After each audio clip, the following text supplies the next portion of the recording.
Park Tai-ho was drinking his morning coffee when the first alarm sounded. He stood on the bridge of his mining vessel, floating somewhere between Saturn and its largest moon. The coffee cup fell from his hand when he saw the long-range sensors. Hundreds of ships had entered the solar system. They were not human ships. He tried to contact Earth Command. No answer. He tried the moon base. No answer. He tried Mars Colony. Static filled the speakers. Then a broken voice came through. "They're attacking Earth. God help us. They're attacking Earth." Tai-ho ran to the observation deck. His crew followed him. They pointed their telescopes toward the distant blue dot that was their home. What they saw would never leave their minds. Earth was burning. The Veltron Dominion had sent their war fleet. These aliens controlled over 400 star systems. They had watched humanity for decades. They had studied human history, human wars, human growth, and they had made a decision. Humans were too dangerous to live. High Overlord Malthus, the Emperor of the Veltron, had given the order himself. He sat on his throne in a palace made of crystal and bone. His advisors had told him that humans bred too fast. They adapted too quickly. They fought too well. In 1,000 years, humans might challenge the Dominion itself. "End them now," Malthus had said. "End them before they become a threat." War Marshal Krevos led the attack fleet. He was the greatest military commander in Veltron history. He had destroyed 12 species before. Humans would be the 13th. The Veltron ships surrounded Earth like wolves around a wounded deer. They did not ask for surrender. They did not make demands. They simply opened fire. Plasma rained from the sky. Cities that had stood for thousands of years vanished in seconds. New York, Tokyo, London, Paris, Seoul, Beijing, Mumbai. Each one became a crater of melted glass and ash. 7 billion people lived on Earth that morning. By sunset, the number was 0. The oceans boiled. The mountains crumbled. The forests became walls of fire that stretched across entire continents. Animals that had survived millions of years of evolution died in minutes. Art, history, culture, music, love, dreams, all of it burned together. Park Tai-ho watched through his telescope. His hands shook. His breath came in short gasps. Somewhere down there, in a small apartment in Busan, his wife was cooking breakfast for their 2 children. His daughter was probably complaining about school. His son was probably playing video games when he should be getting ready. They were gone now. All of them. Gone around him. His crew wept. Some fell to their knees. Some screamed at the empty void of space. One young officer kept trying to call his mother. The call would never connect. On Mars, in the underground colonies, 300 million humans watched the same horror. Kim Yuna was one of them. She was a scientist, a weapons researcher, one of the smartest people humanity had ever produced. She was also a daughter. Her mother had called her that morning. A normal call. Her mother talked about the weather, about the neighbor's dog, about a recipe she wanted to share. Yuna had been busy. She had promised to call back later. She never got the chance. When the transmissions from Earth stopped, Yuna sat alone in her laboratory. She did not cry.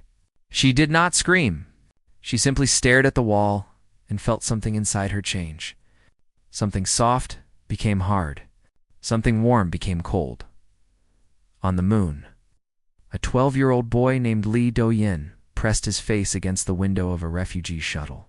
His mother held him tight, trying to cover his eyes, but he pushed her hands away.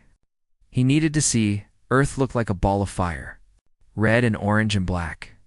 The place where he was born. The place where he had played with his friends. The place where his father still lived. His father had stayed behind to help others evacuate. He had put Do-yan and his mother on the last shuttle. He had smiled and said he would follow soon. He never followed. Do-yan's mother was crying. Everyone on the shuttle was crying. But Do-yan did not cry. His eyes were dry and hard. He watched Earth burn, and he made a promise to himself. Someday, someone would pay for this. The Veltron fleet finished their work in 72 hours. When they were done, Earth was a dead rock. No life remained. Not even bacteria survived the heat. War Marshal Crevaux sent a final message to the scattered human survivors. His voice was cold and bored, like a man announcing the results of a minor sporting event. This is the fate of all who might threaten the Dominion. Submit to our rule, and you may continue to exist in the outer systems. Resist, and you will join your homeworld. You have seen our power. You know you cannot win. Accept your place as servants, or be forgotten entirely. The message ended. The Veltron fleet turned and left the solar system. They did not bother to hunt down the survivors. Why would they? 300 million scattered refugees posed no threat to an empire of trillions. The humans were broken. They were finished, or so the Veltron believed.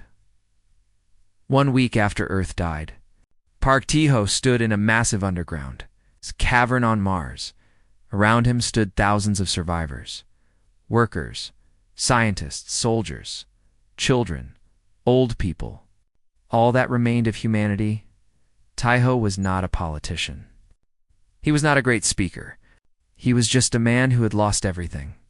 But when he stepped forward to speak, every person in that cavern fell silent. "They think we are finished," he said. His voice was quiet, but it carried to every corner. "They think we will bow.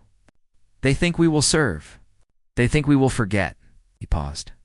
His eyes moved across the crowd. He saw the same pain in every face, the same loss, the same emptiness. 7 billion of our people are dead, he continued. Our mothers, our fathers, our children, our friends, our lovers. Everything we built over 10,000 years of civilization, gone in 3 days. His hands formed fists at his sides. The Veltron gave us a choice. Submit or be forgotten. I say we give them a third option. He raised his head. When he spoke again, his voice was iron.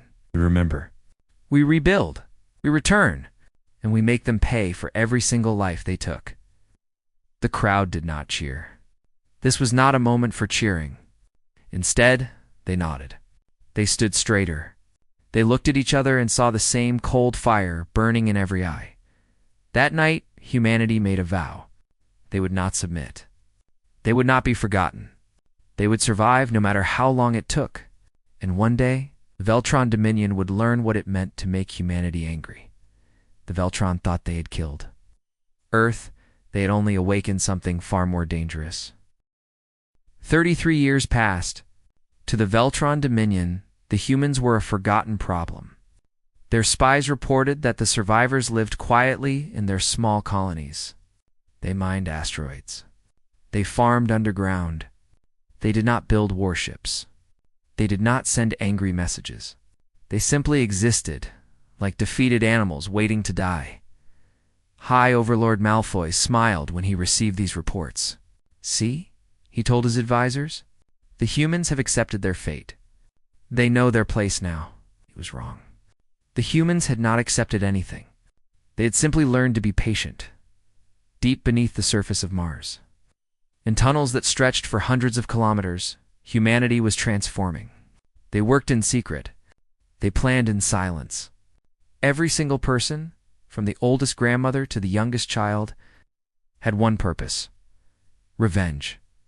Kim Yuna led the weapons program. She was 47 years old now, and her hair had turned gray from stress and long hours, but her mind was sharper than ever. Her team had captured pieces of Veltron technology from the attack: broken ships, damaged weapons, fragments of their shields. She took these pieces apart. She studied them. She understood them. Then she made them better. The Veltron think they are advanced, she told her team. But they have been at the top for too long. They stopped improving. They stopped innovating. We will not make that mistake. Human plasma cannons became twice as powerful as Veltron ones. Human shields became stronger. Human engines became faster. Yuna worked 20 hours a day. When people told her to rest, she showed them the picture she kept on her desk. It was her mother, smiling in a garden that no longer existed. I will rest when they are gone, she said. Choi Hannah ran the intelligence network. She was a small woman, with a soft voice and cold eyes. Before the attack, she had been a diplomat. Now she was a spy master. She sent agents into Veltran space. Some were humans who had surgery to change their appearance. Others were members of alien species that the Veltron had conquered and enslaved. These species hated their masters. They were happy to help humanity. Hannah's spies learned everything. They mapped every Veltron fleet. They recorded every political meeting. They found every weakness in the Dominion's armor. And they sent this information back to Mars, hidden in coded messages that looked like normal trade communications. Know your enemy, Hannah told her agents. Know them better than they know themselves. When the time comes, we will use their own arrogance against them. Park Tai-ho was 70 years old now. His body was weak, but his mind was fire. He oversaw the construction of the Vengeance fleet in secret shipyards hidden inside hollowed-out asteroids. From the outside, these asteroids looked dead and empty. Inside, thousands of workers built the largest warships humanity had ever created. The flagship was called Remembrance. It was 3 kilometers long, bristling with weapons that Yuna's team had designed. Tai-ho visited it every week, walking through its corridors, touching its walls. "You will carry us home," he whispered to the ship. "You will carry 7 billion souls back to the stars." Han Sun-woo was the tactical genius. He had been a young officer when Earth burned. Now he was a middle-aged man with scars on his face and darkness in his heart. He studied every battle the Veltron had ever fought.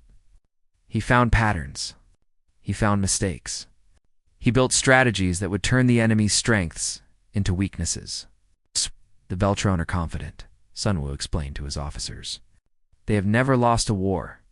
They do not know how to react when things go wrong. We will make sure everything goes wrong for them." And then there was Lee Do-young. The 12-year-old boy who had watched Earth burn was now a 45-year-old soldier. He had trained every day since that night. Combat, weapons, strategy, survival. His body was a weapon. His mind was a fortress. And his heart was a cold, dark place where only one thing lived: the memory of his father's smile. Do-young led the ground forces. He trained soldiers who would board enemy ships and capture enemy planets. He taught them to fight without fear, because they had already lost everything worth fearing for. One night, he visited the memorial wall. It was a massive holographic display in the center of the Mars colony. It showed the names of everyone who had died on Earth. 7 billion names, scrolling endlessly, day and night. Do-young found his father's name. Lee Junho. He touched the glowing letters. "I kept my promise," he said quietly. "I never forgot. I never forgave. And soon, Father, I will make them understand what they did." The years passed. Human children grew up hearing stories of Earth. They learned the names of cities they would never see. Seoul, Busan, New York, Paris. They learned about oceans and forests and animals. They learned that once humanity had a beautiful home, and they learned that monsters had taken it away. These children did not dream of peace. They dreamed of justice. In the final year of preparation, Park Tai-ho called a meeting of the War Council. Yuna was there. Hannah was there. Sun-woo was there. Do-young was there. And hundreds of other commanders and scientists and leaders. Tai-ho was 83 years old now. He sat in a wheelchair connected to machines that kept his failing body alive. But his voice was still strong. 33 years ago, we made a vow, he said. We promised to remember. We promised to return. We promised to make them pay. He looked at the faces around him. These were no longer refugees. These were weapons forged in the fire of genocide. Our fleet is ready. Our soldiers are ready. Our weapons are ready. The only question is, are we willing to do what must be done? The room was silent for a moment. Then Han Sun-woo stood. We have studied their defenses. We know their weaknesses. We can destroy their outer colonies in a single night. We can push toward their homeworld within 5 years. We can end them. There will be no peace talks, Choi Hannah added. No negotiations. No mercy. They showed us none. We will return the favor, Kim Yuna spoke last.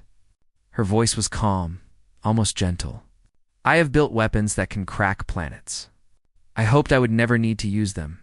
But if the Veltron force us to choose between their survival and our justice, I know which one I will choose.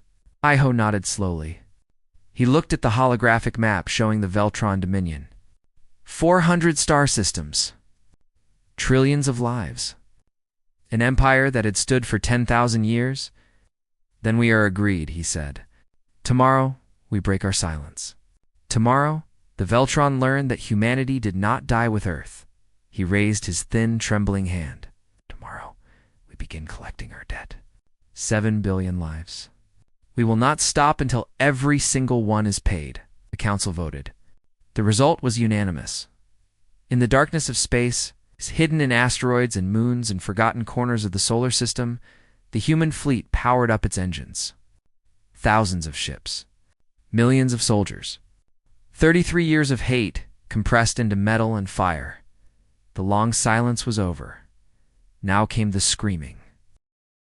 The Veltron colony of Nexer Prime was having a normal night. Ships moved through its orbit. Factories worked through the darkness. Citizens slept in their beds, dreaming of tomorrow. Then the sky exploded. Human warships appeared from nowhere. They had used a new type of faster-than-light travel that Veltron sensors could not detect. One moment, empty space. The next moment, death. The Remembrance led the attack. Park Tae-ho sat in his command chair, tubes feeding medicine into his old body, screens showing him everything. Around the flagship, hundreds of human warships opened fire. Veltron defense platforms tried to respond. They were too slow. Human plasma cannons, designed by Kim Yuna, cut through Veltron shields like hot knives through paper. Defense stations became fireballs. Military ships became drifting wreckage. In 20 minutes. Nexer Prime's defenses were gone. Park Tae-ho opened a communication channel. His face appeared on every screen on the planet. His voice reached every ear. This is Admiral Park Tae-ho of the Human Vengeance Fleet. 33 years ago, you burned our world. You killed 7 billion of our people. You told us to submit or be forgotten. He leaned forward in his chair. His eyes were cold fire. He chose a third option. We chose to return. We chose to remember. And now, we choose to collect what you owe us. The transmission ended. Human dropships fell toward the planet like metal rain. Lee Do-yan was in the first ship, standing at the front of 200 soldiers. Remember your training, he told them. Soldiers are fair targets. Civilians are not. We are not monsters. We are justice. The dropship landed hard. The doors opened. Do-yan was the first one out, his rifle already firing. Veltron soldiers ran to meet them. They were tall creatures, gray-skinned, with 4 arms and faces that showed no emotion. They had conquered dozens of species. They had never lost a ground battle. They lost this one. Human soldiers moved like ghosts. They were faster than the Veltron expected. More accurate. More determined. They had trained for 33 years for this moment. Every shot counted. Every movement was perfect. Do-yan killed 12 Veltron soldiers in the first minute. He did not feel anger. He did not feel joy. He felt only a cold, clear focus. This was what he was born to do. By morning, Nexer Prime was under human control. Its military was destroyed. Its weapons were captured. Its government officials were arrested, and then something unexpected happened. The planet's slaves, members of species the Veltron had conquered centuries ago, came out of hiding. They had heard the human broadcasts. They had seen the Veltron fall. They looked at the human soldiers with hope in their eyes. You beat them, one slave said. He was small and green-skinned, trembling with emotion. You actually beat them. Do-yan knelt down to meet the slave's eyes. We beat them here, he said, but we're just getting started. How many more worlds has the Dominion enslaved? Thousands, the slave whispered. Thousands of worlds. Billions of slaves. Do-yan nodded slowly. Then tell them. Tell all of them. Tell them that the humans are coming. Tell them that the Dominion's time is ending. Tell them to be ready. The slave's eyes filled with tears. You could free us all? We will free you all, Doyen said. That is a promise. The news of Nexer Prime's fall spread across the galaxy. 11 more Veltran colonies fell that same night. 12 worlds taken in a single coordinated attack. The impossible had happened. The unbeatable Dominion had been beaten. High Overlord Malthois received the reports in his crystal palace. For the first time in his long life, he felt fear. How? He demanded. How did they build a fleet? How did they develop such weapons? We were watching them. His advisors had no answers. They had underestimated humanity. They had looked at the survivors and seen only broken refugees. They had not seen the fire burning beneath the surface. Send War Marshal Krivos, Malthois ordered. Send him with the core fleet. End this rebellion before it spreads. Krivos received his orders with pleasure. He was the commander who had burned Earth. He had hoped the humans would try something. He wanted to finish what he started. 33 years and they still haven't learned, he said to his officers. Let me teach them again. The Veltron core fleet was massive. 5,000 warships, each one built for destruction. They moved toward human-controlled space like a tidal wave of metal and fire. But Sun Wu, was waiting for them. The Battle of Nexus Station was Sun Wu's masterpiece. He had studied Krivos for years. He knew how the War Marshal thought. He knew what tactics Krivos would use. And he had prepared the perfect trap. The Veltron fleet arrived at Nexus Station expecting to find human ships hiding behind the station's defenses. Instead, they found an empty station broadcasting a looped message. Welcome to your grave, the message said. It was Han Sun Wu's voice, calm and cold. The trap closed. Human ships appeared from the asteroid field surrounding the station. They had hidden there for days, completely still, invisible to sensors. Now they attacked from every direction at once. Krivos ordered his fleet to respond, but human ships were faster. Human weapons were stronger, and human commanders were not afraid to die. The battle lasted 6 hours. When it ended, 40% of the Veltron core fleet was destroyed. Ships drifted without power. Escape pods filled the void. Bodies floated among the wreckage. Han Sun Wu stood on the bridge of his command ship, watching the destruction. He thought of his 2 sons, who had been playing soccer in a park in Seoul when the Veltron bombs fell. He thought of their laughter, silenced forever. 2,000 ships for 2 boys, he whispered. It's not enough. It will never be enough. But it's a start. Or Marshal Krivos retreated with the survivors of his fleet. He had never retreated before. He did not know how to process the feeling of defeat. On every slave world in the Dominion, the news spread. The humans had won again. The humans had beaten Krivos himself. Rebellions began to spark. Species that had been silent for centuries began to whisper about freedom. Park Tai-ho received the victory report in his medical bed. He smiled for the first time in 33 years. Contact Choi Hannah, he told his officers. Tell her to activate all her networks. I want every slave species in the Dominion to know help is coming. Rise up. Fight back. We will not stop until the Dominion falls. In her intelligence center, Hannah sent out 1,000 coded messages. They reached rebels and slaves and conquered peoples across 400 star systems. The messages all said the same thing. Humanity remembers. Humanity is coming. Join us and be free. The response was overwhelming. Within months, the Dominion was fighting on 100 fronts. Their slaves were rebelling. Their colonies were falling. Their unbeatable military was being beaten again and again. Kim Yuna continued to improve human weapons. She was building something new now, something terrible. She called it the Extinction Array. It could destabilize stars themselves. She hoped she would never need it, but she was willing to use it. The war had truly begun, and humanity would not stop until the last Veltran leader stood before them, answering for 7 billion lives.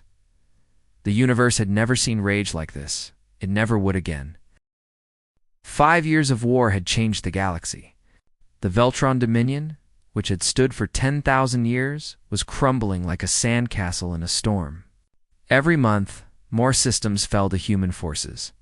Every week, more slave species joined the rebellion. Every day, the empire grew smaller. Park Tai-ho was 88 years old now. His body was failing. Doctors said he had months left, maybe weeks. They offered him life extension treatments. They begged him to let them repair his aging organs. He refused every time. "I will die when they die," he said, from his medical bed on the Remembrance. "I made a promise to 7 billion souls. I will keep that promise, or I will die trying." He commanded the final push toward the Veltron core from that bed. Screens surrounded him, showing fleet movements and battle reports. His mind was still sharp. His will was still iron. The human fleet moved deeper into Veltron space. Worlds that had been untouched by war for centuries now saw human ships in their skies. Veltron citizens who had never known fear learned to feel it. Kim. Yuna watched the war from her laboratory on Mars. Her weapons had proven themselves in every battle. Human technology was now superior to Veltron in every way. But she was worried. "We are winning too easily," she told her team. "The Veltron are getting desperate. Desperate enemies do desperate things." She was right. The Veltron High Command decided to send a message. They gathered 5 million human prisoners, soldiers captured in battle. Civilians taken in raids, refugees from destroyed ships. They took these prisoners to a planet called Karoth and executed them all in a live broadcast that was sent to every human ship. The broadcast showed Veltron soldiers laughing as they killed. It showed prisoners begging for mercy that never came. It showed bodies piled in mountains. And at the end, War Marshal Krivos himself appeared on screen. "Every human we capture will meet this fate," he said. "We will not stop until your species is extinct. You should have stayed hidden. You should have accepted your place. Now you will die screaming as your homeworld did." The broadcast ended. For a long moment, there was silence across the human fleet. Then Yuna sent a message to Park Tai-ho. It contained only 2 words: activated. The extinction array was humanity's darkest weapon. It was designed to destabilize stars, causing them to explode and destroy entire solar systems. Yuna had hoped never to use it. She had built it as a threat, a final option, a weapon to end all weapons. Now she gave the order. 3 Veltron worlds died that week. Their suns flashed and expanded, swallowing everything in fire. Billions of Veltron perished. Military bases, civilian cities, orbital stations, all of it vanished into nuclear fire. Yuna watched the destruction from her laboratory. She felt no joy, only a cold, empty resolve. 5 million for 3 billion, she whispered. "This is the mathematics of war. I hope you understand, Mother. I hope you forgive me." She deactivated the array and locked it away. She had made her point. The Veltron now knew that humanity could destroy them completely. The question was whether they would choose that path. Choi. Hana's intelligence network reported chaos in the Veltron government. Advisors were begging High Overlord Malthois to surrender. Military commanders were arguing about strategy. Some were even talking about killing Malthois and negotiating peace. "They are breaking," Hana reported to the War Council. "Their unity is gone. Their will is cracking. One more push, and they will shatter." Han Sunwoo planned that push. It would be the largest military operation in human history. 3,000 warships, 2 million soldiers, attacking the Veltron core systems from 7 different directions at once. "We don't give them time to recover," Sunwoo explained. "We don't let them catch their breath. We hit them hard, we hit them fast, and we don't stop until we're standing on their homeworld." Lee Do-yeon led the ground assault on Veltron Prime, the capital world of the Dominion. His soldiers landed outside the main city, facing the largest concentration of Veltron military forces in history. The battle lasted for 3 days. Streets became graveyards. Buildings became fortresses. Every block was paid for in blood, but the humans kept coming. On the 3rd day, Do-yeon received word that War Marshal Krivos was on the planet, commanding the defense from his flagship in orbit. The ship had been damaged in the space battle. It was trying to escape to another system. Do-yeon said. "He doesn't get to escape. He doesn't get to hide. He burned our world. He watched our people die. He faces us now. He took a team of 50 soldiers and boarded a fast assault ship. They chased Kravos' flagship through the debris field surrounding the planet. They caught it near the outer moon. The boarding action was brutal. Kravos' personal guards were the best soldiers the Veltron had. They fought to the last. They died to the last. Doyan walked through, corridors filled with bodies, human Veltron. Both. He stepped over fallen friends without pausing. He would mourn them later. Right now, he had a mission. He found Kravos on the bridge. The war marshal was alone, standing before the main view screen, watching his empire burn. He turned when Doyan entered. "So," Kravos said, "the humans have come for me." Ow. Doyan raised his weapon. "You remember Earth? You remember what you did?" "I remember everything," Kravos smiled. It was a cold, reptilian expression. "I remember the fires. I remember the screaming. I remember watching your pathetic little world die, and I would do it again." Doyan's finger tightened on the trigger. He wanted to kill this creature. He wanted to watch Kravos die slowly and painfully, but he stopped. He said, "Killing you would be too easy. You don't get to die quickly. You get to watch." He lowered his weapon. "You get to watch your empire fall. You get to watch everything you built turn to ash. You get to see your people conquered, your leaders executed, your history erased. And then, only then, will you face justice for what you did." Kravos laughed. "You think you've won? You think you're better than us? Look at what you've become. You destroy worlds. You kill billions. You are exactly what we feared. You are monsters." Doyan met his eyes without flinching. "No. We became what you made us. You created this. You burned our world and thought we would forget. You killed our families and thought we would forgive. This is your creation. You made humanity into a weapon. Now you face that weapon," he signaled his soldiers. They came forward and put Kravos in chains. "Take him to the remembrance," Doyan ordered. "Let Admiral Taiho see the man who killed his family. Let the whole fleet see the face of Earth's murderer." They dragged Kravos away. He was still laughing, but his laughter would not last long. Across the galaxy, Veltron resistance was collapsing. Planets surrendered without fighting. Fleet commanders abandoned their ships. The slave species rose up everywhere, turning on their masters. Taking back their freedom, the Veltron Dominion had ruled 400 star systems for 10,000 years. It fell in 5. On the bridge of the Remembrance, Park Taiho looked at the view screen.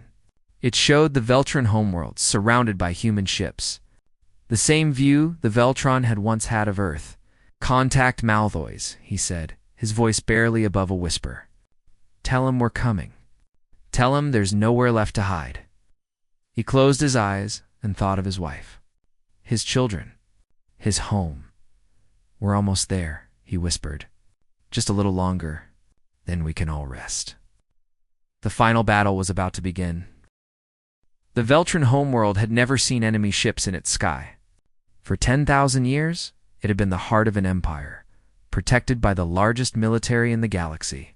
Now that military was gone, and human warships hung above its cities like dark clouds waiting to storm.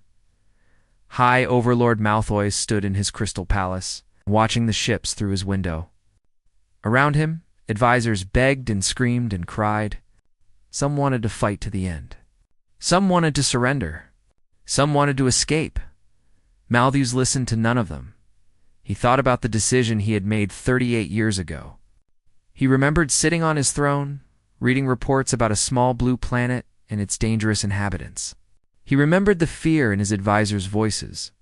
He remembered saying the words that changed everything. End them now. End them before they become a threat. He had been so certain then, so confident that he was protecting his empire. So sure that killing 7 billion lives was the right choice.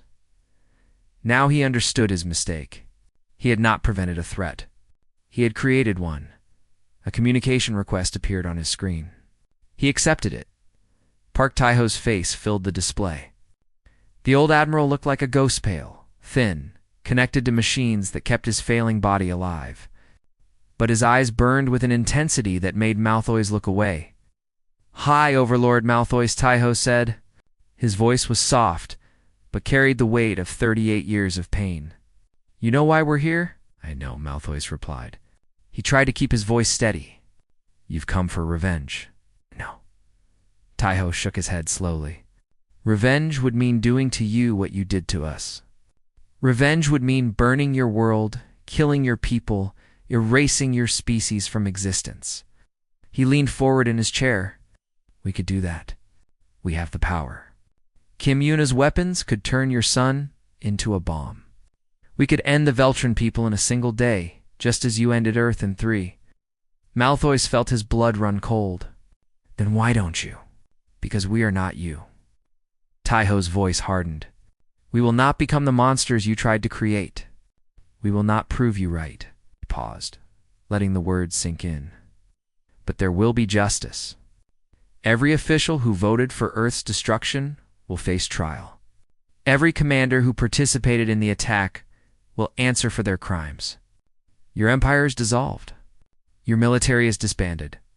Your conquests are returned to their original peoples. And me," Malfoy asked, "you will watch? You will watch your empire end.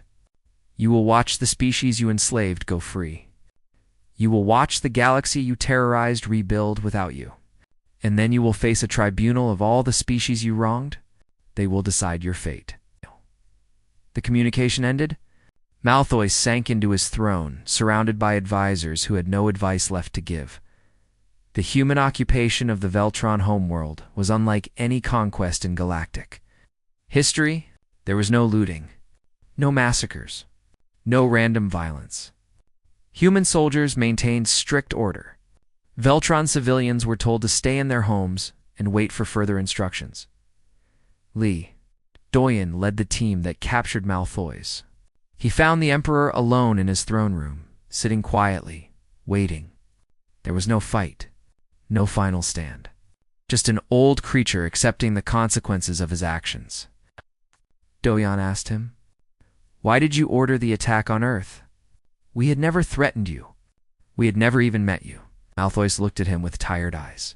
"Because we were afraid. We looked at your species and saw ourselves. We saw the aggression, the ambition, the hunger for more. We knew that one day you would challenge us, so we decided to strike first. And now I see that we were right to be afraid." Malfoy almost smiled. "But we were wrong to attack. We should have found another way. We should have tried to make peace." "Yes," Doyen said. "You should have." He signaled his soldiers to take Malfoy away.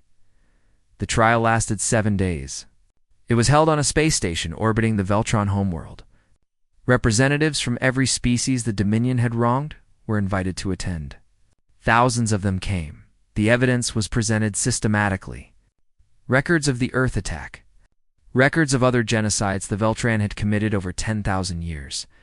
Testimony from survivors. Testimony from former slaves. The full history of an empire built on blood and terror. Malfoy and his surviving officials sat in silence. As their crimes were listed, they offered no defense. There was no defense to offer. The verdict was unanimous. Guilty. The sentence was death. Kim Yuna watched the executions from her laboratory on Mars. She felt no satisfaction, only exhaustion. That night, she walked to a quiet garden she had built in the underground colony. It was full of plants from Earth seeds that had been saved before the attack, carefully preserved and grown in artificial light. She sat among flowers that should have been extinct and thought about what humanity had done. "We won," she said to herself. "We destroyed an empire. We avenged 7 billion lives. But what did it cost us?" She thought about the extinction array, the 3 worlds she had destroyed, the billions of Veltron who had died in that fire. "I became what they feared," she whispered. "I became a destroyer of worlds."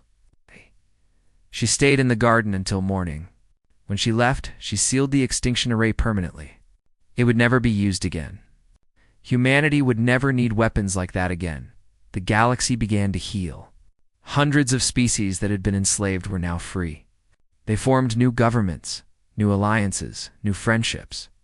Many of them chose to ally with humanity. They remembered who had freed them. On the ruins of Earth, the greatest project in human history began. Using Veltron terraforming technology, humanity started to restore their homeworld. It would take 1,000 years, but they had time now. They had all the time in the universe. Lee Doyan was one of the first to return. He walked through the ashes of what had been Korea, searching for something he knew he would never find. His childhood home, his father's grave. Any sign that his old life had existed, there was nothing. Just ash and glass and memories. He knelt in the ruins and planted a single seed. A pine tree. His father had loved pine trees. He used to say, they represented strength and patience and endurance. We kept our promise, Father, Doyan said. We remembered, we returned. We made them pay. He stood and looked at the gray sky. Somewhere up there, ships were already working to clean the atmosphere. Someday, the sky would be blue again. I hope you're proud of us, he whispered. I hope we made you proud. Park Tae-ho died 3 days after the trial ended. He was 89 years old. He died in his bed on the Remembrance, surrounded by the people who had followed him through 38 years of war. His last words were simple. Did we win? Yes, Han Sun-woo told him, holding the old man's hand. We won. Tae-ho smiled. His eyes closed. His grip relaxed. They scattered his ashes in Earth's atmosphere. He was the first human to return home. A monument was built in orbit around Earth. It was a massive structure, visible from space, covered with 7 billion names. Every person who had died in the attack, every life that had been lost, every soul that humanity had fought to avenge at the base of the monument. Inscription read, "They burned our world and thought us finished. They learned too late what humanity becomes when it has nothing left to lose. We are the survivors. We remember. We endure." Years later, Han Sun-woo visited the monument with his grandchildren. They were too young to understand the war. They only knew that their grandfather had been a soldier and that something terrible had happened before they were born. Why did you fight so hard? His granddaughter asked him. Why didn't you just accept what happened and move on? Sun-woo looked at Earth, slowly turning green again below them. He thought about his 2 sons, who would never meet their nieces and nephews. He thought about 7 billion lives, each one precious, each one irreplaceable. Because giving up was never an option, he said. Because some things are worth fighting for, no matter how long it takes. Because humanity doesn't know how to surrender.